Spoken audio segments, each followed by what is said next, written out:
Hello, and welcome to another episode of Household Filmmaking. This is an interview episode.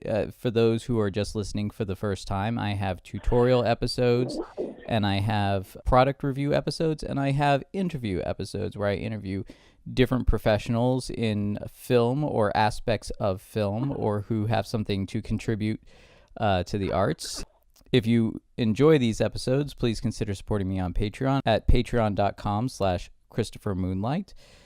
I am very pleased today to have someone who has both experience in the medium of film and the medium of comic books as well as fine art. You may know him as the co-creator of the very famous Howard the Duck. He is also an actor and acted in my film, The Quantum Terror. And you can look for his other work, including his book, Dust and Blood. I'm very happy to have on the show Mr. Val Mayerik. Thank you for being on the show. Oh, it's a pleasure to be here. No problem. So I guess the first thing I want to start, obviously we'll get to Howard the Duck because everybody asks about that. And, that is an experience of yours that is both the comic book medium and went over into into cinema, but I would actually like to start out by asking you a little bit about kind of how you got started in comic books, because you did comic books while also trying to be an actor. Is that correct? Partially correct. I didn't pursue acting seriously at the time that I broke into comics, and I hadn't been pursuing it seriously. I was acting at my university. I spent most of my time in the theater department because the art department was so poor and such an antithetical to what I was trying to do. They were the instructors and professors were a bunch of frustrated old beatniks who thought that everybody should be throwing paint on a wall like Jackson Pollock, and they just had no use for someone like myself who wanted to, who was inspired by Norman Rockwell, the likes of Norman Rockwell and Leyendecker, and some of the contemporary illustrators who were very popular at the time, Bob Peak and Bernie Fuchs among them. And there was nothing but scorn for what I wanted to do, and I wasn't about to battle these idiots. One or two of them were supportive, but for the most part, they wanted nothing to do with what I wanted to do. And their scorn, I think, was simply to cover up the fact that they had nothing to offer. They really couldn't teach a person to draw well. They really couldn't teach a person how to tell a story with pictures. And it was all came down to this therapeutic approach to art that, your feelings were more important and the process was more important than the outcome. And it was nonsense. And so I do go on about that because I really hated that art department, and I still to this day resent that school. It was Youngstown State University. Their art department, from what I understand, has not improved in terms of teaching quality. They've gotten more, equipment and more. They've allocated more funds have been allocated to them, but they, so they can teach digital stuff. But they're piss poor. That's just the long and the short of it. So I had always liked acting. I acted in community theater even as a kid, and so I gravitated to the theater department and spent much more time. One would have thought I was a theater major because I was doing I had a part in almost every production. I was doing acting classes and so on and so forth. And so when I broke into comics in the early 70s, that was such a milestone, and it was such a big step that I had to pretty much put aside any notion of acting. I was still living in Ohio, and there really wasn't much of a career that one could attain in Ohio at any rate. So it wasn't until I moved to New York City 4 years later that I really in earnest studied acting. Went to some acting classes in Manhattan, auditioned and all around the city, and did some off Broadway productions. And even at that time, it became clear to me that the demands of a professional actor and the demands of a professional illustrator, which is what I was, were not so much in conflict, but just it would be difficult to meet the demands of both those careers at one time. I'd be working at Continuity with Neil Adams and a bunch of other artists on a storyboard project until 3 a.m. and then have to go to a 9 o'clock audition. And so that means I would have to take a subway home, sleep for 3 hours, and get up and look fresh and bright-eyed and bushy-tailed and impress some people I'm auditioning for. It just became an impossible situation, and I just wasn't prepared to go that deeply into it. So at the time, I was making my living as an illustrator in comics and advertising. So I said, well, this is where I better put my attention. I picked up on acting years and years later, but that's another. We can talk about that later, perhaps. Now, you said you said storyboards for Continuity. Now, Continuity was a comic book company. Did they also do commercial work outside of comic books? Were you? That's entirely what they were. I mean, Continuity was a name that Neil came up with, that he and Dick Giordano came up with back in the early '70s. Maybe even earlier than that, and their bread and butter was advertising work. The comic book work was even though Neil was a very serious and very influential comic book artist, that's not how Neil really made a living. I mean, the money that came in and out of that studio came from advertising stuff, and it was very, very prolific, and it was very remunerative and financially. And he had so much work. He had 2 agents, not just one, but 2 agents who were walking in and out of that studio all day long with storyboard work, and there's no way he could have done it all himself. So he would provide work for comic book guys who were in between jobs. They're having a hard time getting work at Marvel or wherever, and somebody would pencil and somebody would color and Neil would usually ink all the storyboards because the client wanted the look that Neil provided. Mm-hmm. And so that's really what Continuity was. I mean, the Continuity lived and died on the advertising work because there was and Neil made a great deal of money doing that, and he continued to do so. Which there were people at the time who found that objectionable. Like, if you're a real artist, you just try to work and reveal the truth of something through your art. And Neil felt that being financially viable was of great import, and you don't get famous doing storyboards for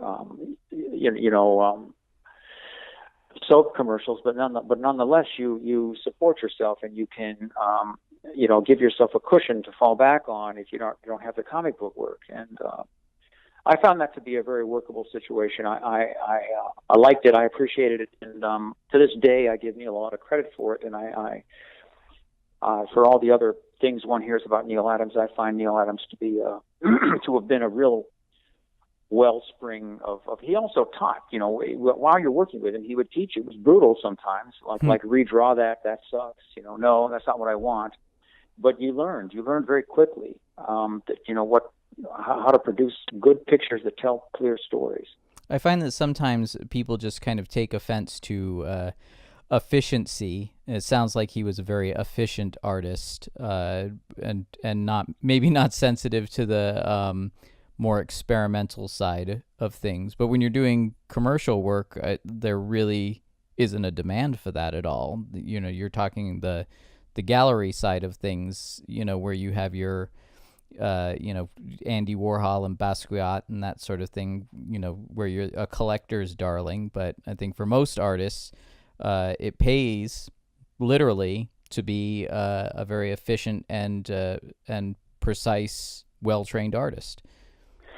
Yes, and keep in mind too that Neil's approach to comics was, at the time, it almost could be considered experimental. Now it would be considered extremely conventional, but not extremely, but it would be considered, conventional. But at the time, the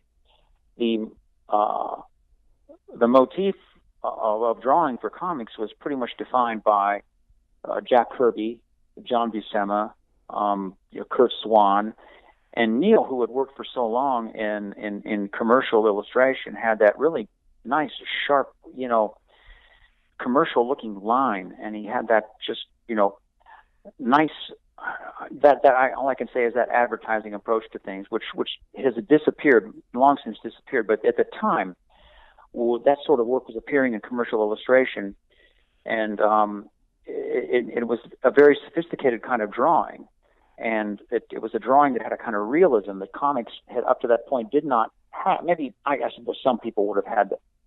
You could have found some kind of realism of that degree in comics, but for the most part, Neil brought that in and brought it really to the fore. You know, I know what you mean by being when you say experimental or whatever, but yeah, Neil never really had much comment about that. I mean, even though he lived in New York City all of his life and worked as an illustrator, I don't know that he was even that well versed in what was going on in the avant-garde art world, nor that he cared that much about it. He was aware of it, but he didn't feel threatened by it. He didn't feel like he wanted to be a part of it. He didn't feel like it was anything other than just this other world, you know, that had nothing to do with him deciding that he was going to change the way Batman looked, and he did.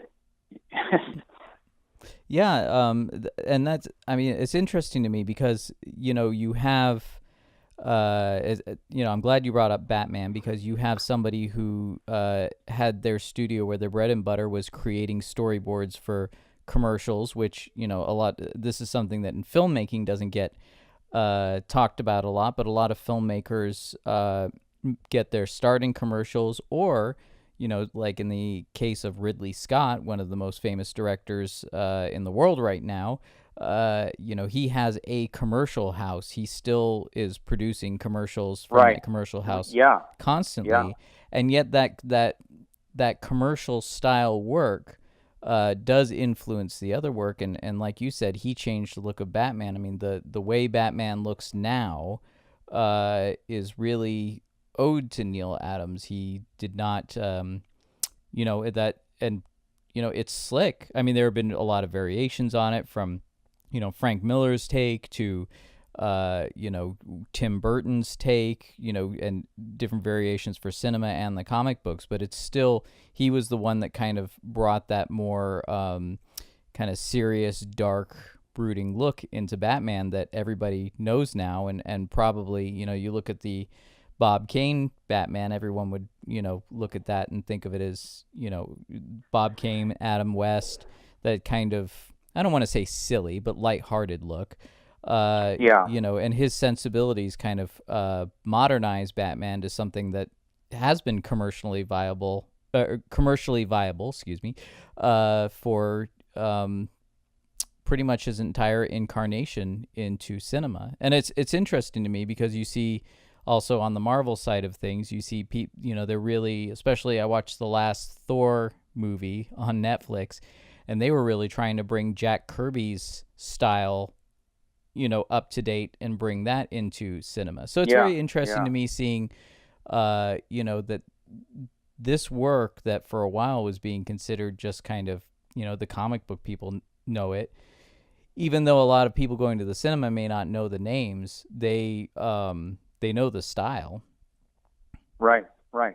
So now I guess this is a good way to kind of transition into, you know, what everybody probably always asks you about, which is, you know, you're co-creator of Howard the Duck, and Howard the Duck in the 80s saw a movie made. You know, I'm going to say it right now. I mean, I know it gets panned by a lot of people, but when I was a kid, I thought it was fantastic. I was like, I watched that movie all the time. Didn't get all the inappropriate jokes, but, you know, and I know it's not quite what you guys created, but then Howard the Duck made an appearance in the Guardians of the Galaxy movie, and I think he made it into the sequel. I can't remember now if I saw him in the sequel or not. What, you know, when you create a character like that and he becomes iconic, and he was iconic before he became a movie, and then somebody like George Lucas takes an interest in him, like what is that like? And you know, what did you go through? Did you have much of a say of it, you know, how it went onto the screen, or did they just kind of like snap up the property, or, you know, what happened with that? Well, yeah, neither I or Steve had anything to do with what happened on screen. They simply purchased the rights, I guess, from Marvel, and that was the end of that. And the way the story came about, people ask how the character came about. Whenever I get these questions when I'm on panels at conventions, and the question invariably comes up, how did you and Steve come up with that, and what kind of a process was that? And there's this assumption that there was all sorts of back and forth and beating of one's brains, like how do we come up with this interesting character, and what does he mean, and what is he all about? It happened almost as just a one-off, just an off-the-cuff thing. If you recall it, I think he came out in Fear. He made his first appearance in Fear 19, and that was the main character in that book was Man-Thing. Man-Thing had all these sort of strange psychic abilities. One of which was to open portals to other dimensions. In this particular issue, he opened a portal to another dimension, and a bunch of characters came through. Howard being among them. There was a Gandalf kind of wizard that came through, and there was a barbarian type guy, like a Conan kind of guy, and 2 or 3 other different characters, and Howard was one of them. And when Steve sent me the script, he just had a little. I don't even know if we discussed it over the phone. I think he just wrote in the script, make this look like. Don't make him too cartoony. Don't make it look like there's a cartoon that's been inserted into a superhero comic, or make it look like this character belongs in that world. He's a 3-dimensional walking down the street. Oh, look, there's a duck, and I just went ahead and drew that, and that was the end of that. And then he became, of course, this once the readership read that issue, and then I think he was in the following two issues. They just there was a massive response, a very enthusiastic response to the character, and then later on he was launched into in his own book, and that's all that there was to it. That's really just all there was to it. And in those days, you could create a new character that quickly. And it didn't have to go by Stan. It didn't have to be, there wasn't 18 committee meetings, deciding if this was, an appropriate part of the Marvel universe, and where did he come from, and did he, today it would be, did they know him as Marvel? Did they know him? There's so many characters now that I have no clue who they are. And everything today at Marvel, I'm sure, is done by committee, and just having this kind of quick little improv of a character, just suddenly, just grow into this phenomena I think it couldn't. I firmly believe it couldn't happen now under the circumstances. The way Marvel's run, the way everything's organized, in the sense that there's all at the back of people's minds now. Well, this may end up in a movie. So what do we do with it? How are we going to merchandise this character? How are we going to, what's the franchise going to be?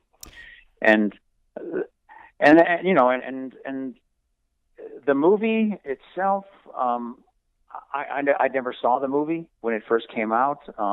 Steve had seen it. I was living in Cleveland, Ohio at the time. I was invited to come out to the premiere. I couldn't make it out. Steve saw it. Steve either wrote me a letter or left me a message on my answering machine. This is the pre-email days, and he just said, "Don't bother." I hated it. And the movie was not anything like.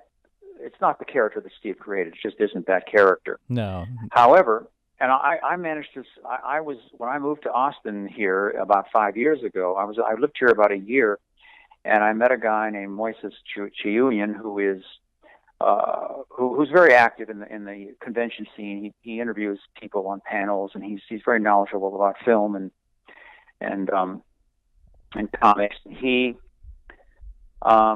managed to find a 35 millimeter print of Howard the Duck, and we went down to he took it to the managers of the Alamo Draft House. What they call it? Pardon? The Alamo Draft House? Yes, the Alamo Draft House. And they had a premiere of it, and then they had a Q&A afterwards with me. And Now we're talking about, this is 2014 when I first saw the movie, ever saw it.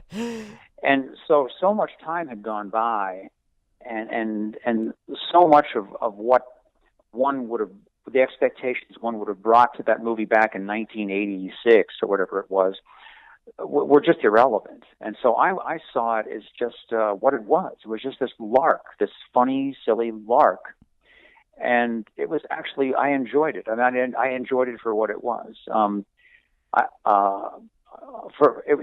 special effects were at that time just, really on the mark. That was the best that you could get in those days, and the special effects were excellent. And it just was a crazy, silly story. And what's really neat is because there was no CGI in it, the things all the things that exploded in that movie were really blown up. They were blown up somehow.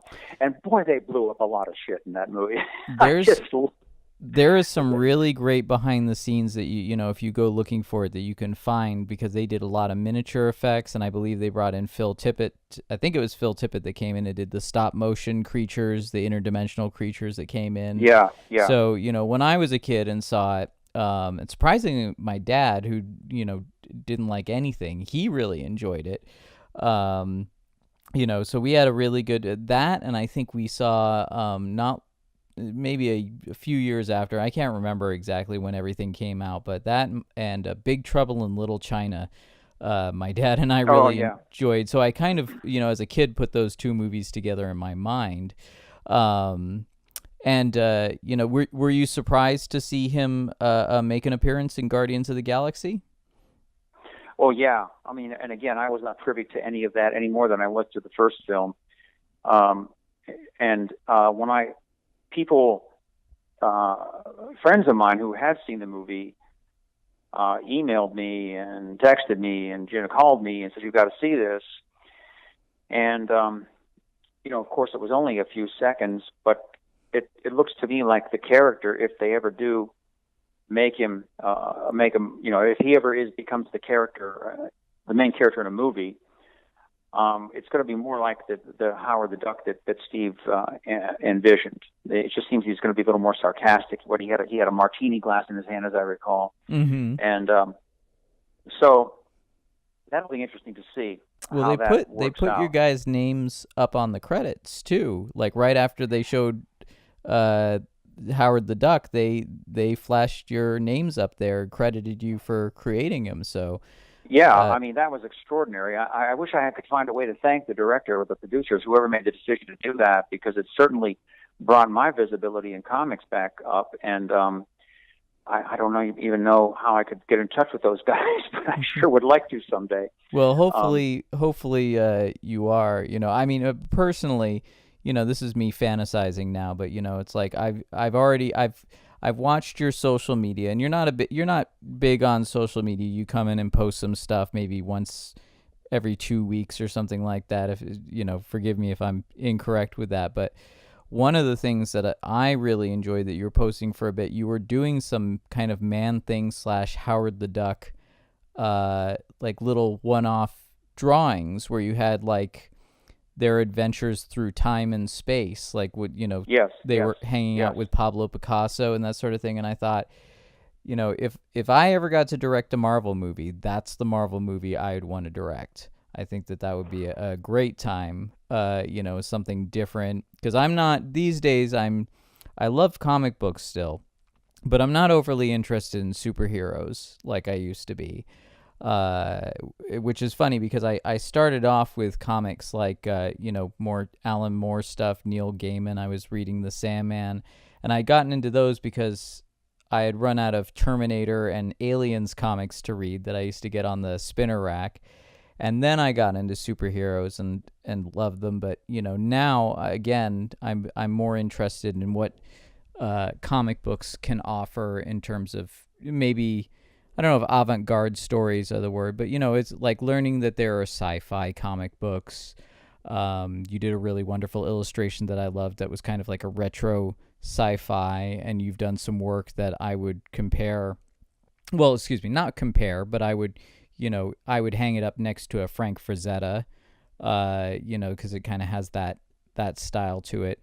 So there's a lot of flexibility with comic books. And I kind of, because you've straddled the line, you've acted, your material has been made it into movies, and you've done comic books.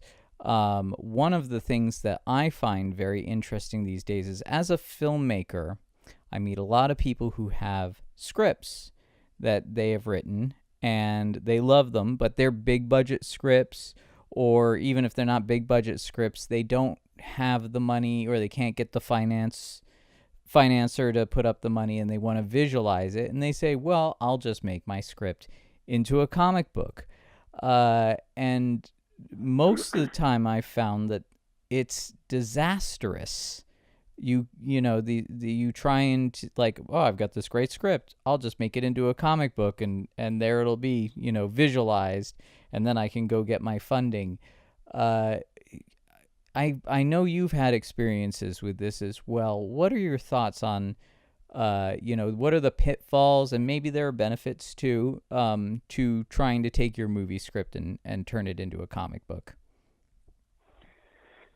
Well, they're two different mediums, and if you have a movie script, and I don't even know where to begin with this. Let's put it this way: if you've got a good graphic novel or a good comic, and it's got good storytelling, then you've got already a great pitch for a movie. It's ready made. You don't have to do a bunch of pre-production artwork and preliminary drawings and designs of your characters and your technology.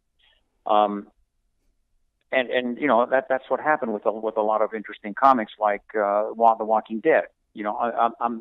I don't know those guys, and I don't know what their history is, the people that created that. But I would suspect, and I would even bet, that they just wanted to do a zombie comic, and they weren't initially attempting to pitch an idea for a TV series. And I think if that's what happens, that's good. I mean, I think what people have to understand is that first, just do a comic. If it's a good comic book, people are going to respond to it. They're going to like it. And then if you get the right directors and producers that like it as well, they're going to be inspired to say, wow, this might make a good movie.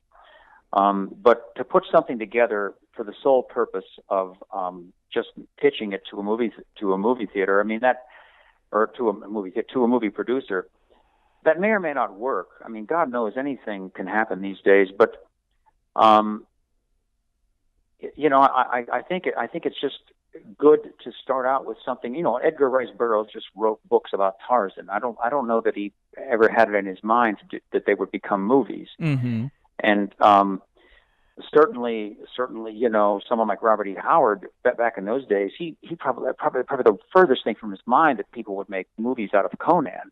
And it took until well into the 1960s and 70s and 80s, in the 80s, that for that any of those characters of his to get to the screen. So I had an experience when there was an ad agency I freelanced for a great deal a few years ago. It's a big international agency. I won't mention the name. And they had a guy working there who was hired primarily because of his connections to the sporting world, because this particular agency did a lot of work with big sporting goods manufacturers, that make sneakers and apparel, sports apparel. And this guy had been hired initially because he was fluent in that world, and he put together some good ad campaigns. And then they got an idea that this guy was going to write a comic book, and they were going to produce it because they were going to, have it published and printed up and everything else, because it was a big ad agency, had a lot of money, and they allotted a huge budget to this. And a friend of mine who now, all these people are to remain anonymous because I don't want to get anybody into trouble. But there's a guy who now works on a regular basis for Marvel. I won't say what he does, pencil, ink, or color, but he's not a writer. He was hired to do the art, and he had very minimal experience in comics. He had just graduated from an art school, and he was doing some storyboard work at this agency as well. and they decided he was going to illustrate this comic book, and this other guy, who I said had been hired primarily to create sporting goods campaigns, were doing it. They were the team working on it together, and it was disastrous. It was absolutely disastrous, because this guy, not only did he not know how to write a comic book, he just didn't have an idea how to write a narrative at all that went beyond a 20 or 30-minute commercial TV spot. Mm-hmm. But because he had helped produce these TV spots and create them, and he'd been on sets where they were shooting these things, and he'd worked with actors and he'd worked with camera people, he just thought he really had this down, and he just didn't have a clue. And this particular ad agency spent a lot of money, and they must have printed up, I don't know, 30,000 comic books, 20 or 30,000 issues, and they even secured themselves space, big corner booths at San Diego Comic-Con, and they did everything they could to push this and promote this, and it went nowhere. It was one of the biggest zeros I've ever seen. And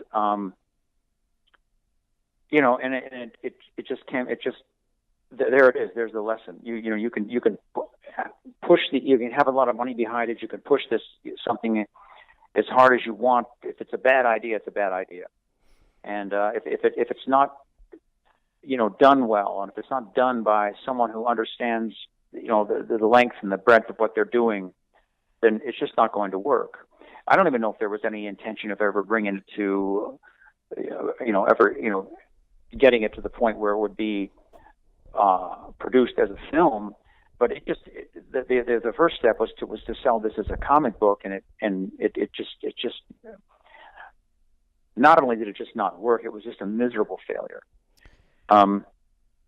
So then there are people that are very, very fluent, they can cross-pollinate really very well. They can write a comic book, they can write a screenplay, they can write a novel. But I think that's few and far between. And so anyway, that's that story. That's that anecdote for what it's worth. Well, I mean, I've experienced, and again, I won't mention the name of the comic I'm thinking of, because I don't want to appear to be bashing anybody. But I remember going to one San Diego Comic-Con and meeting the creator of a comic book, and he flat out said to me right off the bat, I created this because we've got a producer who's interested and we're pitching it as a movie. And he gave me a free copy of it. He was a very nice guy. But the art was kind of like, to me, it looked like storyboards. It looked like very polished and colored storyboards, but it still looked like storyboards, like they were trying to pitch the movie. The comic felt very insincere. I don't think anybody really picked it up, but it did get made into a movie with a name actor. And the movie kind of just came and went and wasn't very interesting. And it seemed kind of derivative from the trailers, and I think it kind of flopped. So I don't know if it flopped or not for sure, but I found that I had a very I was interviewing the artist David Mack, who had done some work with Brian Michael Bendis on Daredevil, and he had his own book Kabuki. Very good artwork, and he had kind of transitioned a bit into doing work for, I think, the television show Dexter.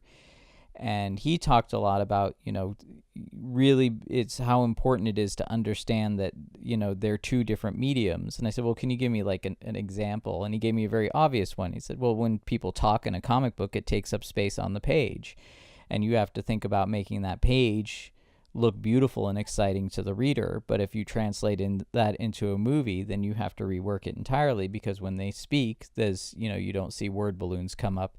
So it's simple stuff like that. And, also pacing. I wrote something recently that you're aware of where, I very much in my head saw the story with what I would refer to as comic book pacing.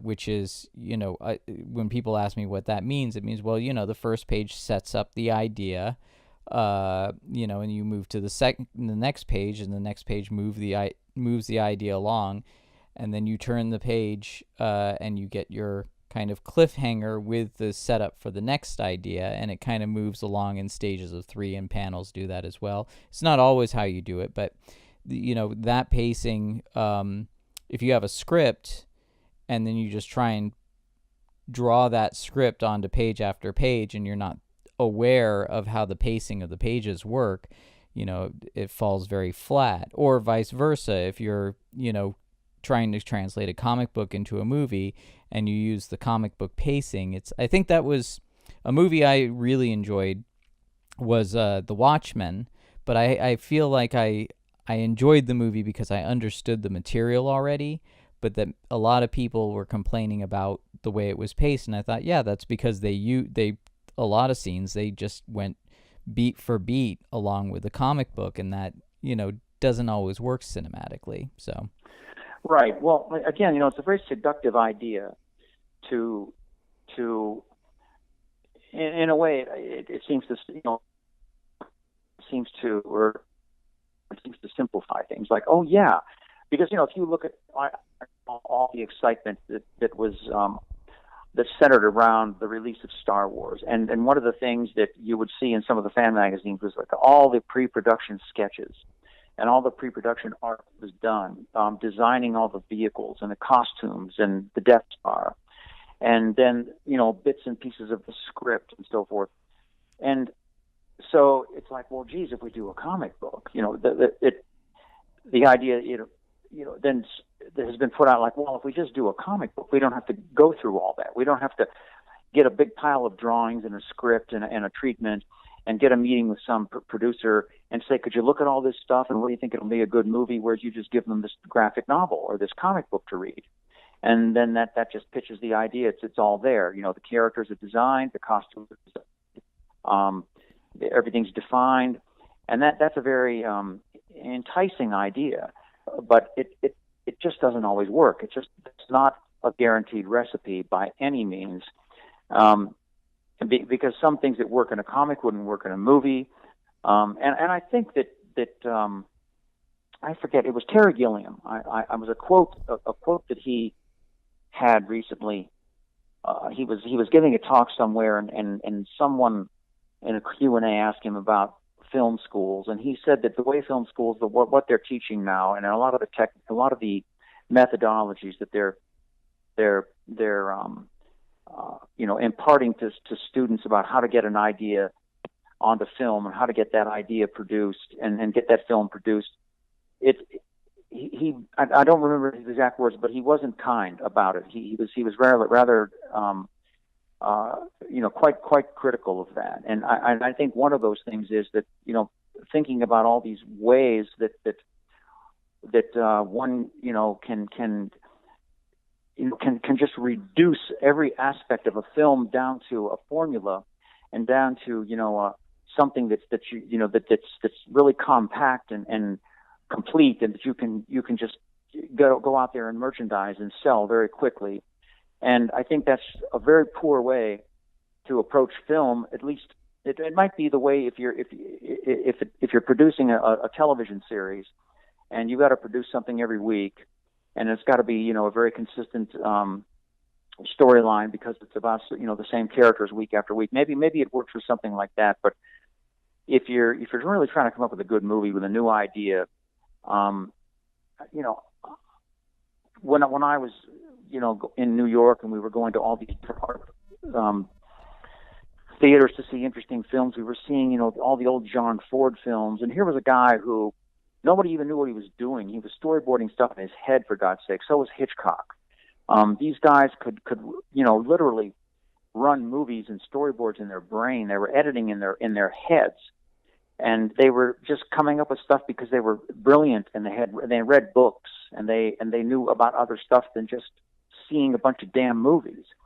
They didn't, they couldn't be derivative because there was nothing to be derivative from. Well, there was the silent era that preceded them, but that was about it. And well, Hitchcock was a part of the silent era too, so Yeah, exactly, yeah, and it just I don't know why I listen to these interviews on PBS like called On Story, and everybody now, every damn writer and director and semi-known filmmaker is coming up on the stage, and they're giving you these formulas and these and they're delivering with such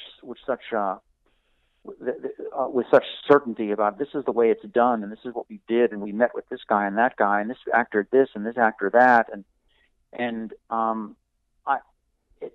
it all seems to work. Like, yeah, okay, you put together that movie, and yeah, that actor was good. Casey Affleck was good in this, and this guy was good in that, and yeah, that cinematography was kind of interesting. But there's nothing inspiring there. There's nothing that's really showing me anything new.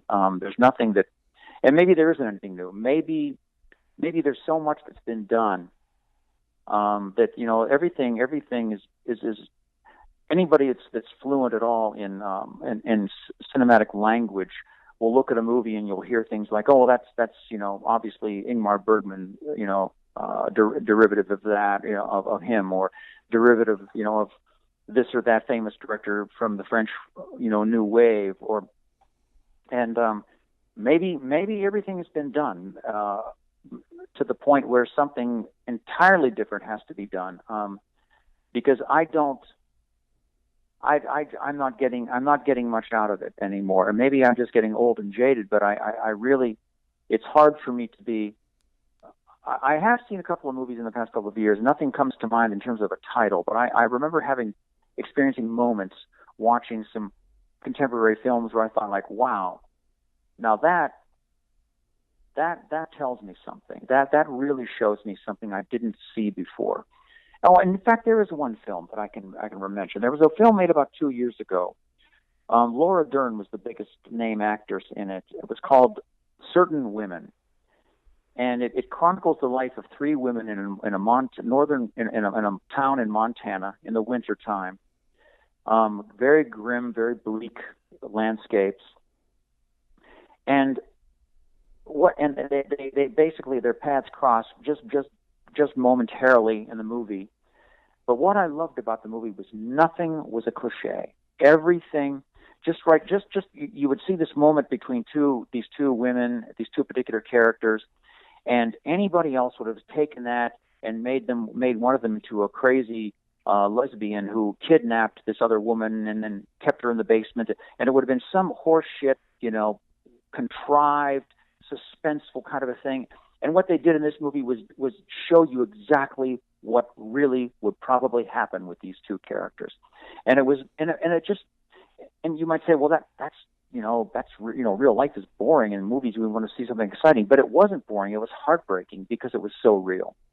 And boy, I'm just seeing so few moments like that anymore in movies. I just can't tell you.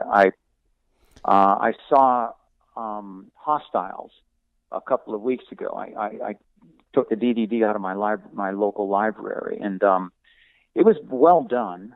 It was somewhat derivative, somewhat revisionist thinking. It seemed, but I felt there were some sincere efforts there. Christian Bale, of course, was, that guy can do more with just a close up and not saying anything than almost any actor around since Clint Eastwood. And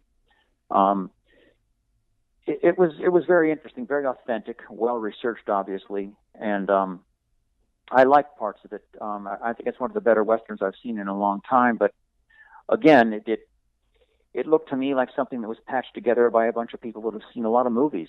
Mm-hmm.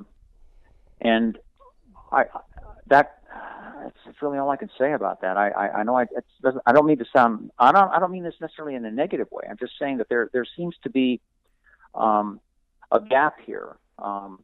In what's going on in filmmaking. There's never been so damn many people making so many movies and TV shows and series that show up on, Netflix has, I don't know how many independent TV series that are going on. Amazon, everybody's producing stuff. They hire these British actors that are making no money in Britain, but that are brilliant, and they put them in a superhero costume, and they're making more money than they ever made. Mm-hmm. And it's I find it to be so formulaic, and people say, yeah, well, no, people are starting to see that it's formulaic and they're not responding as much as they used to. Well, I don't know. Are they or are they not? I mean, what else are they going to respond to? It's interesting to me because I think that I do see some diminishing returns on these over time. And you do kind of get the sense that they're grasping for more and more. You had Iron Man at the beginning of the Marvel universe, and now you've got Ant-Man and Wasp, which they figured out how to make it fun for the audience, but you're really diving into some second and third tier characters. And the Star Wars movies are they finally had one that didn't do well, Solo. And these properties, Star Wars, I think Marvel's the newest property in terms of cinema. Star Wars has been around for 40 years now, and the Aliens franchise isn't people don't seem as interested as it used to. And I know what you mean about a lot of stuff being derivative. There's this really great half-hour documentary you can find online. It's called Everything's a Remix. And it kind of demonstrates how through the years, a lot of things have been derivative, but, people keep trying new combinations. And the most important thing is, that people allow their voice to shine through in their work, which is, when you're making movies by committee all the time, something that doesn't quite happen. And I even find that, I was watching Jaws not too long ago, and before that I watched Poltergeist. And I'm a big fan of the Indiana Jones movies, and I find that there's a spirit to them. There's a singular voice. These are movies that were made back when they weren't made by committee. They were, studios were producing them, but they were George Lucas and Steven Spielberg and a few other people got together, and they just like, wouldn't it be great if we did this and this? And they were kind of, riffing off of each other. And the movies have, they just have even if it's debatable if they're all good movies or not, but they have, they feel like they've got a heart to them. Where now I think a lot of movies, younger people may feel differently about this, but I see a lot of these movies and I think, they're fun. I had fun watching Thor, but nothing feels like a classic anymore. They don't feel like characters that you can really, be attached to and feel an affinity for. I don't imagine, I don't imagine kids like watching Iron Man and feeling the same way about him that I felt about, Indiana Jones, for example. And it doesn't even have to necessarily be some great classic. It just has to be something. It's like, I'm in my 60s, and so as a kid, there were no superheroes on TV except for the George Reeves Superman, which was short lived, and that was way. I was just a little boy when that was on the air. But I can remember the guys, the characters and the heroes we admired was like Matt Dillon on Gunsmoke and Lucas McCain, the rifleman. And I watch a lot of these reruns while I'm working because I've got an antenna. I don't do satellite TV, and there's a channel called Me TV, and they've got all these reruns of these shows that I watched when I was 12, 13 years old, and I'm realizing that. You look at it now, and some of it seems a little lame. Some of it seems a little formulaic. But on the other hand, somehow they really brought these characters to life, and you really worried about Lucas McCain and his son Mark. And even though you knew that Lucas wasn't going to get killed because he had to show up in a show the following week, it was still very suspenseful. And I was watching 2 nights ago. I was watching reruns of the old. Kolchak, the Night Stalker, with Darren McGavin. Mm-hmm. And my God, those things were good. I mean, by today's standards, the special effects and the level of quote scariness is pretty lame. It's almost laughable. But that's not what made those things good. What made them good was the repartee, the back and forth between Darren McGavin and all those other characters. And a lot of these, as an actor, I look at that and I see these were done as master shots. And there were these exchanges had to be done, like a stage actor. I mean, proper good timing, snappy dialogue, just really mastery of your voice and body as an actor, and embracing these characters, and embodying these characters and bringing them to life, and just making you laugh, and the Rockford Files, same thing. James Garner and the repartee and the banter between Jim Rockford and all these other characters, it was masterful. It was terrific. And then actors today, I'm not saying they're bad actors, but they can rely on people. The director can rely on so much cutting back and forth, and the sound quality, the sound capabilities now, or can pick up any grunt or mumble from an actor, which irritates me to no end. When people they say it, they try to make it. I guess they think it makes it look more natural, but the fact of the matter is, when a man and woman are in a kitchen and they're talking about their son and they're 18 feet apart, they don't talk like this. No, they don't. They don't just. But that's what they're doing in these TV series, And they're digitally manipulating actors' performances now too, or morphing one cut into another. So, the editor, the director, and the editor have complete control over an actor's performance. After the actor has finished what they're doing. And I think in the movies you're talking about, the Indiana Jones, that a lot of that technology had not come to the fore yet. It was still experimental or not being used at all, and so Harrison Ford's performance is an absolute embodiment of that character. I mean, Ford, I think is a he's admired, I think, as an actor, but I think that he may not be really recognized enough for just how good of a technical actor he is. He really can create a character and make that character. The first movie I saw him in that wasn't Star Wars, it was after the first Star Wars. He was in a movie with Henry Winkler. I forget the name of the movie, but Henry Winkler was a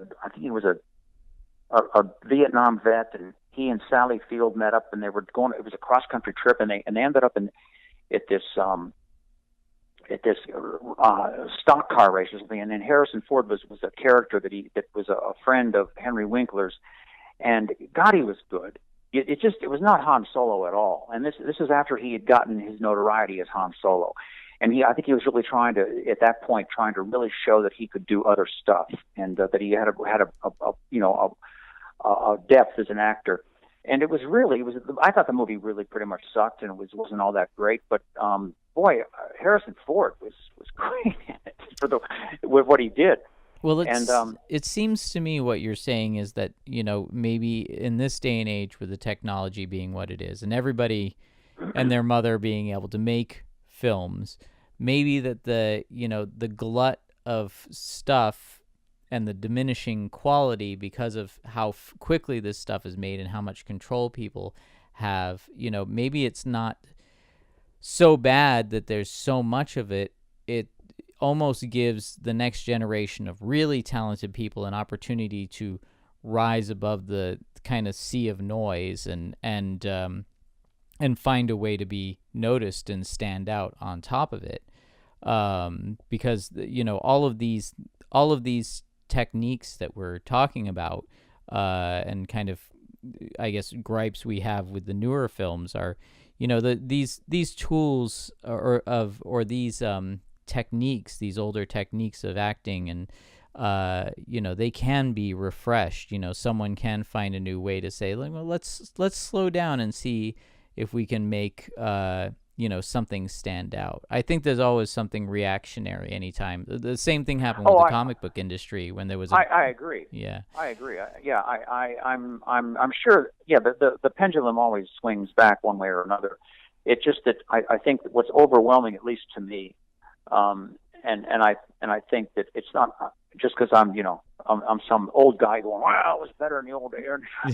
God forbid I would ever sound like that. But there is just so much more stuff now. There's just so much more stuff. When I was even up into my 30s and into my 40s, there was television, And then when came along, and they began doing series on HBO like the Sopranos and forth, that was still television, and then there was cinema. And there's a I'll think of his name in a minute. I was talking to another friend of mine who is a colleague in comic books, who is, fairly fluent in cinema, and he recommended this guy. He's a Brit, but he lives in America, and he's a film critic, and he has written quite a few books on film and cinema, and he is probably in his early 70s, and he's been obsessed with film all of his life, and he's written about it, and he talks about how there was this time when and he's really rather sanguine about it. He's not really sure where cinema is going, and he said there was a time when cinema was really important. People lined up to go see the new French New Wave film or the new film by Bergman, because they were doing things that just hadn't been done, and you did this at movie houses. You didn't do this on TV. He says now the big screen is almost an anachronism. It's almost like a dinosaur. Like he said, what's astonishing is people insist on watching things on smaller and smaller screens, and how can you get through? How can you make these larger statements with on such a on a 4x4 iPhone? Maybe you can. Who knows? But I think that they're within after. I think as you approach, and given that the world still continues moving around the way it is, and there's not some catastrophe of some sort, I think that by 2025, maybe closer to 2030, you're going to see something very different happen. I don't know what it is. I don't know what shape that would, what form that would take. But I'm kind of echoing what you're saying, that there's going to be some. There's going to be some sort of a not a throwback, but a pendulum swing, as you said before. Yeah, and it won't be necessarily making things look. It won't be doing.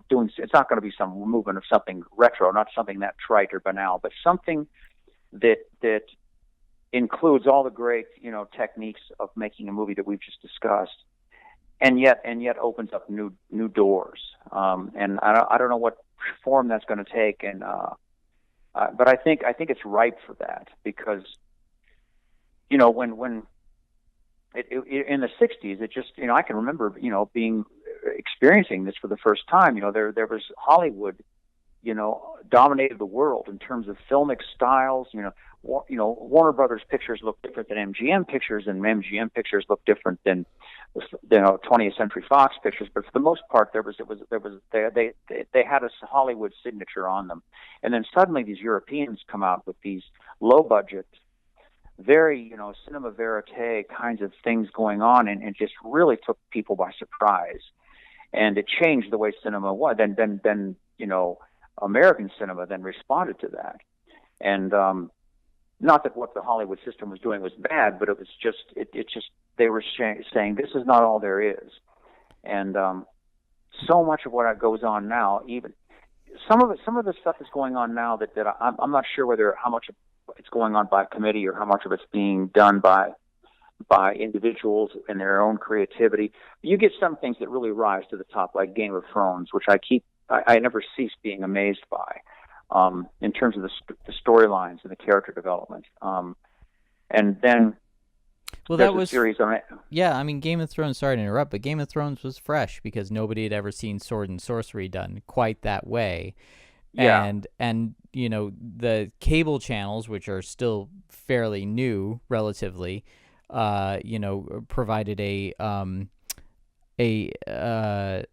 venue for it to be done that way. So, but then, a lot of people followed suit. We're pretty much out of time with this interview, but we are going to do the post show, which will be available on my Patreon.